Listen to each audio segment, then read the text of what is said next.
사무엘상 1장. 에브라임 지파에 속한 수베 자손 엘가나라는 사람이 에브라임의 산간 지방에 있는 라마다임에 살고 있었다. 그의 아버지는 여로함이고 할아버지는 엘리후이고 그 윗대는 도후이고 그 윗대는 술이다. 엘가나에게는 두 아내가 있었는데 한 아내의 이름은 한나요, 또 한 아내의 이름은 분인나였다.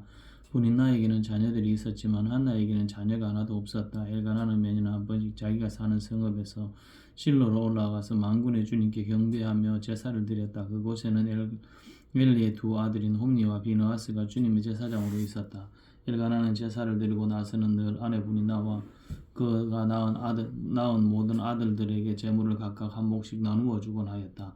그러나 한나에게는 두 몫을 주었다. 비록 주님께서 한나의 태를 닫아 놓으셨지만 엘가나는 한나를 사랑하셨다. 주님께서 한나의 태를 닫아 놓으셨으므로 그의 적수인 분인나는 한나를 괴롭히고 업신여겼다. 이런 일이 매년 거듭되었다. 한나가 주님의 집으로 올라갈 때마다 분인나가 한나의 마음을 늘 그렇게 괴롭혔으므로 한나는 울기만 하고 아무것도 먹지 않았다. 그럴 때마다 남편 엘가나가 한나를 위로하였다. 여보, 왜 울기만 하고 왜 먹지 않으려 하고 왜 늘 그렇게 슬퍼만 하는 거요?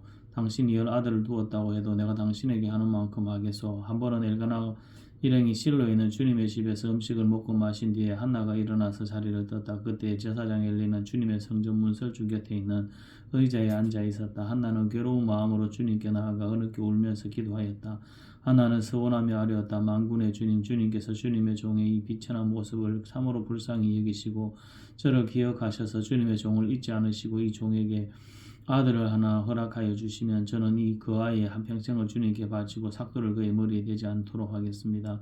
한나가 주님 앞에서 계속 기도를 드리고 있는 동안에 엘리는 한나의 입술을 지켜보고 있었다. 한나가 마음속으로만 기도를 드리고 있었으므로 입술만 움직이고 소리는 내지 않았다. 그러므로 엘리는 한나가 술에 취한 줄로 생각하고 그를 꾸짖었다. 언제까지 술에 취해 있을 것이요? 포도주를 끊으시오. 한나가 대답하였다. 제사장님, 저는 술에 취한 것이 아닙니다. 포도주나 독한 술을 마신 것이 아닙니다. 다만 슬픈 마음을 가눌 길이 없어서 제 마음을 주님 앞에 쏟아 놓았을 뿐입니다. 이 종을 나쁜 여자로 여기지 마시기 바랍니다. 너무나도 원통하고 괴로워서 이처럼 기도를 드리고 있습니다. 그러자 엘리가 말하였다. 그렇다면 편안한 마음으로 돌아가시오. 이스라엘의 하나님이 그대가 간구한 것을 이루어 주실 것이요. 한나가 대답하였다. 제사장님, 이 종을 좋게 보아주시기 바랍니다. 한나는 그 길로 가서 음식을 먹었다. 그리고 다시는 얼굴에 슬픈 기색을 띠지 않았다. 다음 날 아침 그는 일찍 일어나 주님께 경배를 드리고 나서 라마에 있는 집으로 돌아왔다. 엘가나가 아내 한나와 동침하니 주님께서 한나를 기억하여 주셨다. 한나가 임신하고 달이 차서 아들을 낳았다. 한나는 주님께 구하여 얻은 아들이라고 하여 그 아이의 이름을 사무엘이라고 지었다. 남편 엘가나가 자기의 온 가족을 데리고 주님께 매년 제사와 서원 제사를 드리러 올라갈 때가 되었을 때에 한나는 함께 올라가지 않고 자기 남편에게 이렇게 말하였다. 나는 아이가 젖을 뗄 때까지 기다렸다가 젖을 뗀 다음에 아이를 주님의 집으로 데리고 올라가서 주님을 뵙게 하고 아이가 평생 그곳에 머물러 있게 하려고 합니다. 나는 그 아이를 평생 나실 사람으로 바치겠습니다. 남편 엘가나가 그에게 대답하였다. 당신 생각이 그것이 좋으면 그렇게 하시오. 그 아이가 젖을 뗄 때까지 집에 있으시오. 주님께서 당신의 말대로 이루어 주시기를 바라고. 그래서 그의 아내는 아들이 젖을 뗄 때까지 집에 머무르면서 아이를 길렀다. 마침내 아이가 젖을 떼니 한나는 아이를 데리고 3년 된 수소 한 마리를 끌고 밀가루 한 에바와 포도주가 든 가죽 부대 하나를 가지고 실로로 올라갔다. 한나는 어린 사무엘을 데리고 실로에 있는 주님의 집으로 갔다. 그들이 수소를 잡고 나서 그 아이를 엘리에게 데리고 갔다. 한나가 엘리에게 말하였다. 제사장님, 나를 기억하시겠습니까? 내가 주님께 기도를 드리려고 이곳에 와서 제사장님과 함께 서 있던 바로 그 여자입니다. 아이를 낳게 해달라고 기도하였는데 주님께서 내가 간구한 것을 이루어 주셨습니다. 그래서 나도 이 아이를 주님께 바칩니다. 이 아이의 한평생을 주님께 바칩니다. 그런 다음에 그들은 거기에서 주님께 경배하였다. 사무엘상 2장. 한나가 기도로 아뢰었다. 주님께서 나의 마음에 기쁨을 가득 채워주셨습니다. 이제 나는 주님 앞에서 얼굴을 들 수 있습니다. 원수들 앞에서도 자랑스럽습니다. 주님께서 나를 구하셨으므로 내 기쁨이 큽니다. 주님과 같으신 분은 없습니다. 주님처럼 거룩하신 분은 없습니다. 우리 하나님 같은 반석은 없습니다. 너희는 교만한 말을 늘어놓지 말아라. 오만한 말을 입 밖에 내지 말아라. 참으로 주님은 모든 것을 아시는 하나님이시며 사람이 하는 일을 저울에 달아보시는 분이시다. 용사들의 활은 꺾이나 약한 사람들은 강해진다. 한때 넉넉하게 살던 자들은 먹고 살려고 품을 팔지만 굶주리던 자들은 다시 굶주리지 않는다. 자식을 못 낳던 여인은 7이나 낳지만 아들을 많이 둔 여인은 홀로 남는다. 주님은 사람을 죽이기도 하시고 살리기도 하시며 서울로 내려가기도 하시고 거기에서 다시 돌아오게도 하신다. 주님은 사람을 가난하게도 하시고 부유하게도 하시고 낮추기도 하시고 높이기도 하신다. 가난한 사람을 티끌에서 일으키시며 궁핍한 사람을 거름더미에서 들어 올리셔서 귀한 이들과 한 자리에 앉게 하시며 영광스러운 자리를 차지하게 하신다. 이 세상을 떠받치고 있는 기초는 모두 주님의 것이다. 그분이 땅덩어리를 기초 위에 올려놓으셨다. 주님께서는 성도들의 발걸음을 지켜주시며 악인들을 어둠 속에서 멸망시키신다. 사람이 힘으로 이길 수가 없다. 주님께 맞서는 자들은 산산이 깨어질 것이다. 하늘에서 벼락으로 그들을 치실 것이다. 주님께서 땅끝까지 심판하시고 세우신 왕에게 힘을 주시며 기름 부어 세우신 왕에게 승리를 안겨주실 것이다. 엘가나는 남아있는 자기의 집으로 돌아가서나 사무엘은 제사장 엘리 곁에 있으면서 주님을 섬기는 사람이 되었다. 엘리의 아들들은 행실이 나빴다. 그들은 주님을 무시하였다. 제사장이 백성에게 지켜야 할 규정이 있었는데 그들은 그것도 무시하였다. 누군가가 제사를 드리고 고구이를 삶고 있으면 그 제사장의 종이 살이 3개에 달린 갈고리를 들고 와서 냄비나 솥이나 큰 솥이나 가마솥에 골고리를 찔러 넣어서 그 갈고리에 걸려 나오는 것은 무엇이든지 제사장의 몫으로 가져간다. 실로에 와서 주님께 제물을 바치는 이스라엘 사람이 모두 이런 일을 당하였다. 그뿐 아니라 사람들이 아직 기름을 떼내어 태우지도 않았는데 제사장의 종이 와서 제물을 바치는 사람에게 제사장님께 구워드릴 살고기를 내어 놓으시오. 그분이 원하시는 것은 삶은 고기가 아니라 날고기요 하고 말하곤 하였다.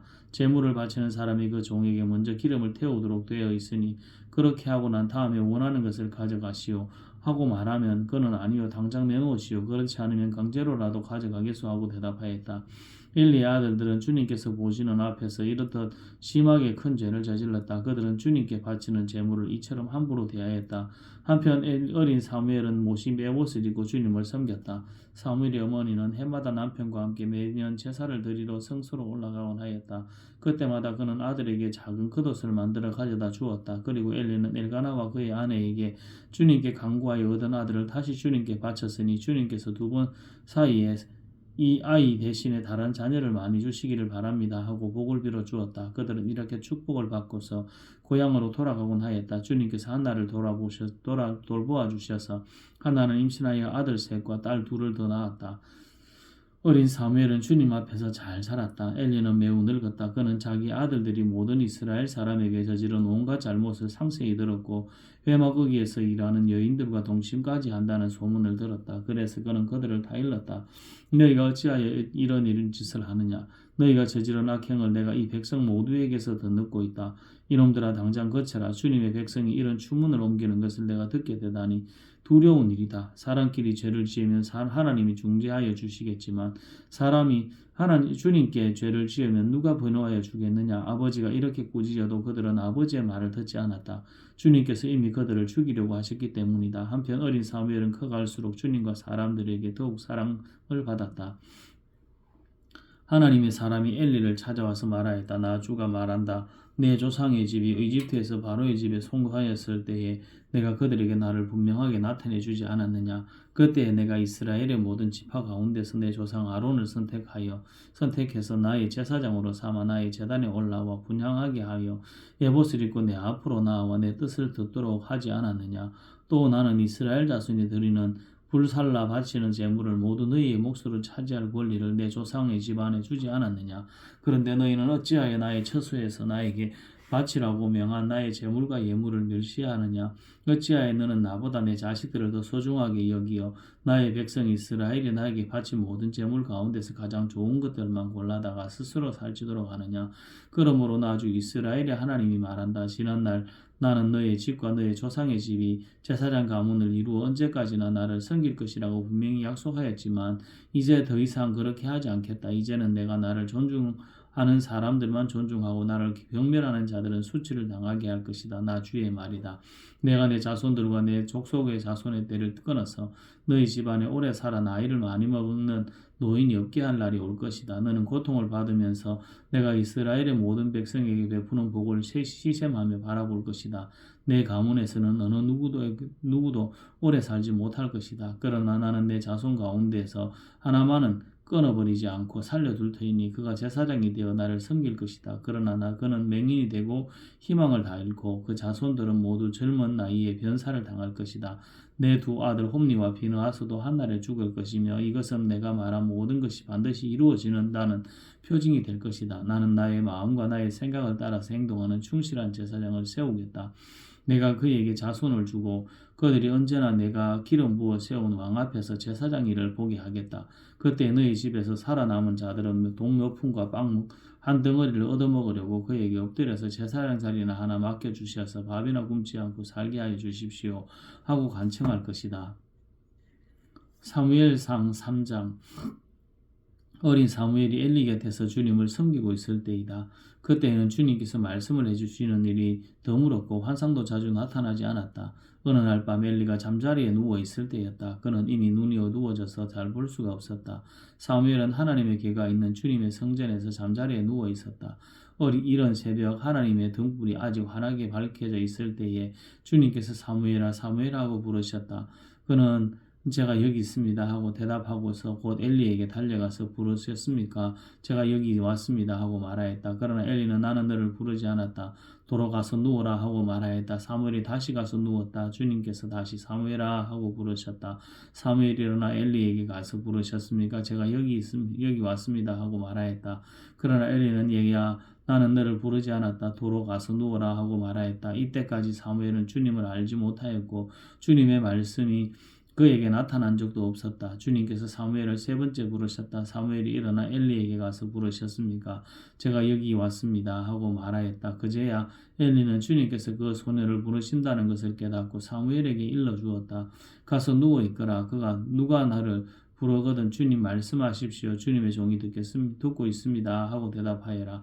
사무엘이 자리로 돌아가서 누웠다. 그런 뒤에 주님께서 다시 찾아와 곁에 서서 조금 전까지 사무엘아 사무엘아 하고 부르셨다. 사무엘은 말씀하십시오. 주님의 종이 듣고 있습니다 하고 대답하였다. 주님께서 사무엘에게 말씀하셨다. 내가 이제 이스라엘에서 어떤 일을 하려고 한다. 그것을 듣는 사람마다 무서워서 귀까지 멍멍해질 것이다. 때가 오면 내가 엘리의 집을 두고 말한 모든 것을 처음부터 끝까지 다 이루겠다.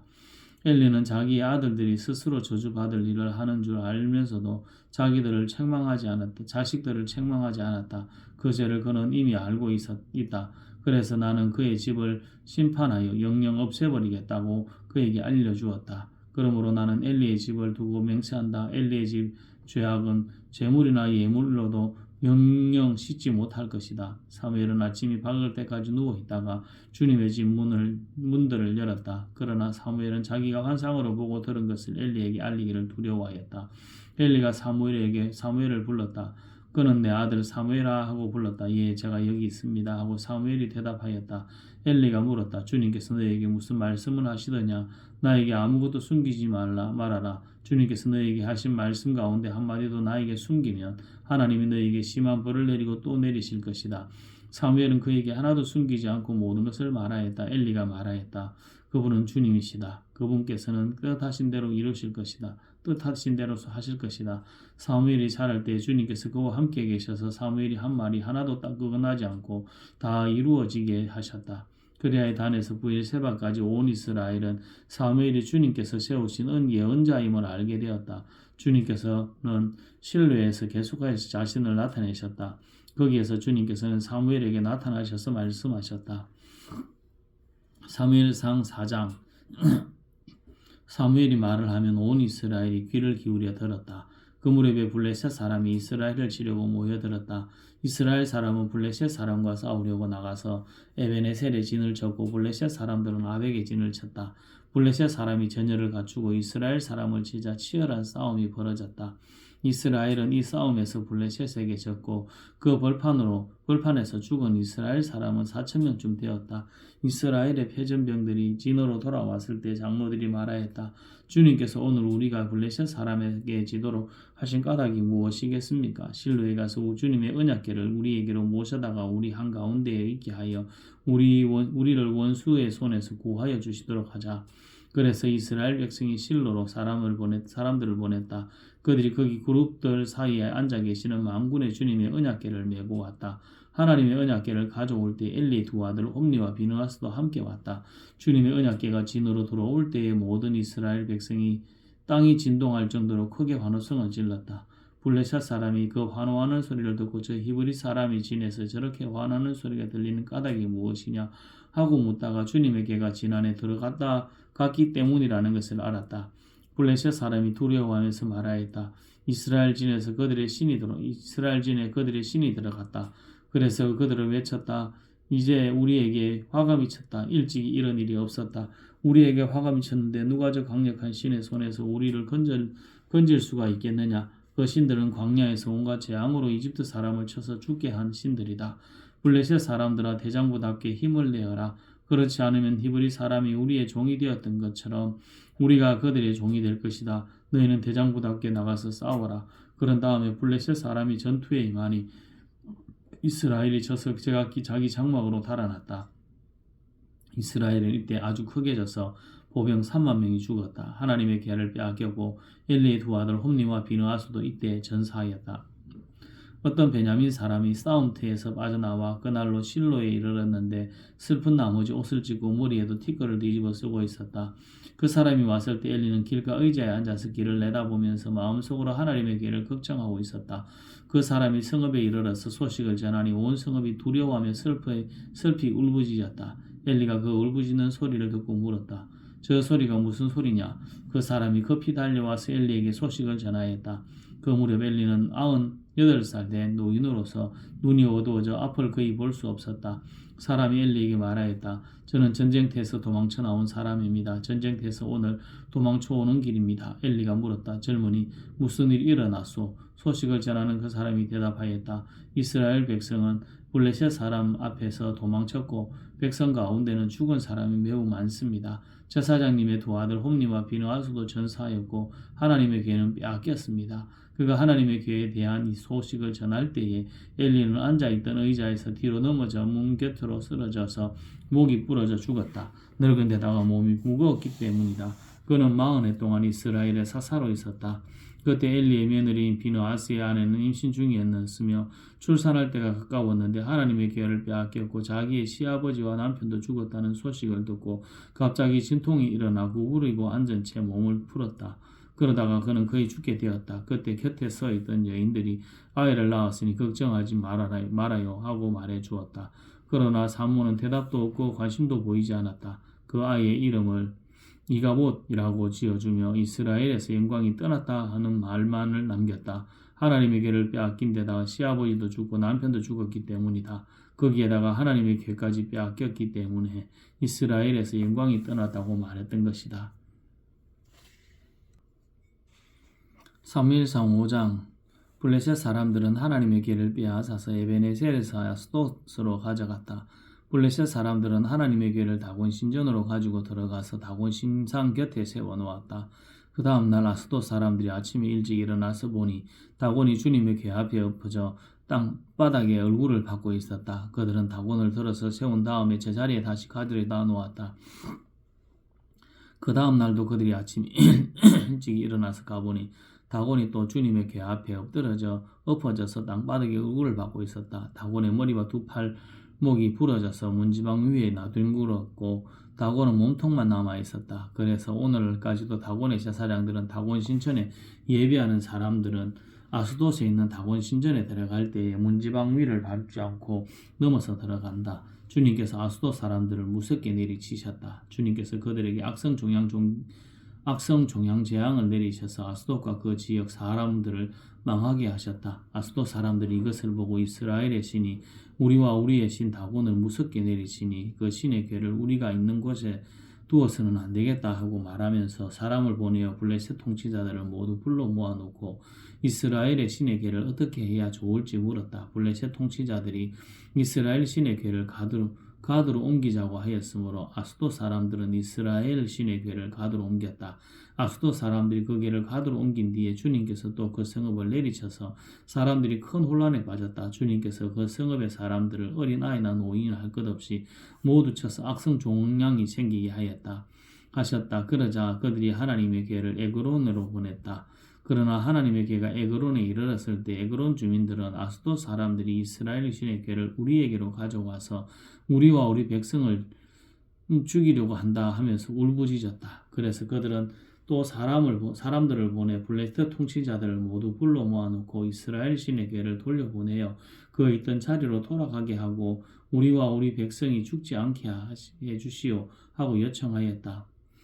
하나님이 거기에서 그들을 그렇게 무섭게 내리치셨기 때문에 온 성읍 사람들이 죽을 지경에 이르러 큰 혼란에 빠졌다. 죽지 않은 사람들은 악성 종양이 생겨서 온 성읍에서 비명소리가 하늘에 사무쳤다.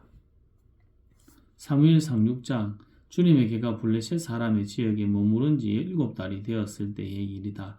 블레셋 사람들이 제사장들과 점쟁이들을 불러놓고 물었다. 우리가 이스라엘의 신의 궤를 어떻게 해야 좋겠습니까? 우리가 그것을 어떤 방식으로 제자리에 돌려보내야 하는지 알려주십시오. 그들이 대답하였다. 이스라엘 신에게를 돌려보낼 때 그냥 보내서는 안 됩니다. 반드시 그 신에게 속건 제물을 바쳐야 합니다. 그러면 병도 나을 것이고 그 신이 왜 여러분에게 형벌을 거두지 않는지도 알게 될 것입니다. 사람들이 다시 그 신에게 무슨 속건 제물을 바쳐야 좋겠습니까? 하고 물었다. 그들이 대답하였다. 블레셋 통치자들의 수대로 금으로 만든 악성 종양 모양 5개와 금으로 만든 쥐의 모양 5개를 바쳐야 합니다. 여러분과 여러분의 통치자들이 모두 똑같이 재앙을 당하였기 때문입니다. 그러므로 여러분은 악성 종양 모양과 그 이 땅을 해치는 쥐의 모양을 만들어서 바치고 이스라엘의 신에게 예를 차리십시오. 그러면 그분이 혹시 여러분과 여러분의 신과 여러분의 땅을 내려치시던 선을 거두실지도 모릅니다. 왜 여러분은 이집트 백성과 이집트 왕 바로처럼 고집을 부리려고 합니까? 이집트 사람이 이스라엘 사람을 가게 한 것은 주님께서 그들에게 온갖 재앙을 내리신 뒤에가 아니었습니까? 그러므로 이제 새로 수레를 하나 만들고 아직 멍에를 메어본 일이 없는 수소 2마리를 끌어다가 그 수레에 메우고 그 송아지들은 떼어서 집으로 돌려보내십시오. 그런 다음에 주님의 궤를 가져다가 그 수레에 싣고 여러분이 궤를 가져온 허물을 벗으려면 속건제물로 보내는 금으로 만든 물건들은 작은 상자에 모두 담아 궤 곁에 두고 그 소 2마리가 가고 싶은 대로 수레를 끌고 가도록 하십시오. 두고 보다가 그 소가 그 궤가 본래 있던 지역인 베세메스로 올라가면 이렇게 큰 재앙은 그분이 직접 우리에게 내린 것입니다. 그러나 소가 다른 곳으로 가면 그것은 그분이 우리를 친 것이 아니라 우리가 우연히 그런 재앙을 당한 것입니다. 당한 것임을 알 수 있습니다. 그래서 사람들은 시키는 대로 새끼에게 젖을 빨리는 암소 2마리를 끌어다가 수레를 메우고 그 송아지들은 우리에 가두었다. 수레에는 주님의 궤를 싣고 금지와 그들의 악성 종양 모양을 본떠서 만든 물건들과 상자에 담아 실었다. 그 암소들은 베세메스 쪽으로 가는 길로 곧장 걸어갔다. 그 소들은 큰 길에서 오른쪽으로나 왼쪽으로나 벗어나지 않고 울음소리를 내면서 똑바로 길만 따라서 갔고 그 뒤로 블레셋 통치자들이 베세메스의 경계까지 따라서 갔다. 그때 베세메스 사람들은 들에서 밀을 베고 있다가 고개를 들어 궤를 보고는 기뻐하였다. 수레는 베세메스 사람 여호수아의 밭에 와서 멈추었는데 그곳에는 큰 바위가 있었다. 그들은 나무 수레를 쪼개어 장작을 삼고 그 수레를 번제물로 살라서 주님께 바쳤다. 레위 사람들이 수레에서 주님의 궤와 그 곁에 있는 금으로 만든 물건들이 든 상자를 내려다가 그 큰 바위 위에 올려놓았다. 그날 베세메스 사람들은 주님께 번제물을 바치고 다른 제물도 바쳤다. 블레셋의 5 통치자들도 이것을 다 보고 나서 그날로 에그론으로 돌아갔다. 블레셋 사람들이 주님께 속건 제물을 바친 악성 종양 모양의 금등이들은 아수도 몫으로 하나, 가사 몫으로 하나, 아스드글로 몫으로 하나, 가드 몫으로 하나, 에그론 몫으로 하나였다. 금지도 바쳤는데 그 수는 요새화된 성읍과 성곽이 있는 마을 곧 다스 통치자가 다스리던 블레셋의 모든 성읍의 수와 같았다. 사람들이 주님의 궤를 올려놓았던 그 큰 바위 곧 베세메스 사람 여호수아의 밭에 있던 그 큰 바위는 오늘까지도 거기에 그대로 있다. 그때 베세메스 사람들이 주님의 궤 속을 들여다보았기 때문에 주님께서는 그 백성 가운데서 5만 70명이나 쳐서 죽이셨다. 주님께서 그 백성을 그렇게 크게 치셨기 때문에 그들은 슬피 울었다. 베세메스 사람들이 말하였다. 이렇게 거룩하신 주 하나님을 누가 감히 모실 수 있겠는가? 이 궤를 어디로 보내어 우리에게서 떠나가게 할까? 그들은 기럇야림 주민들에게 전령을 보내어 블레셋 사람들이 주님의 궤를 돌려보냈으니 내려와서 가지고 가라고 하였다. 아멘.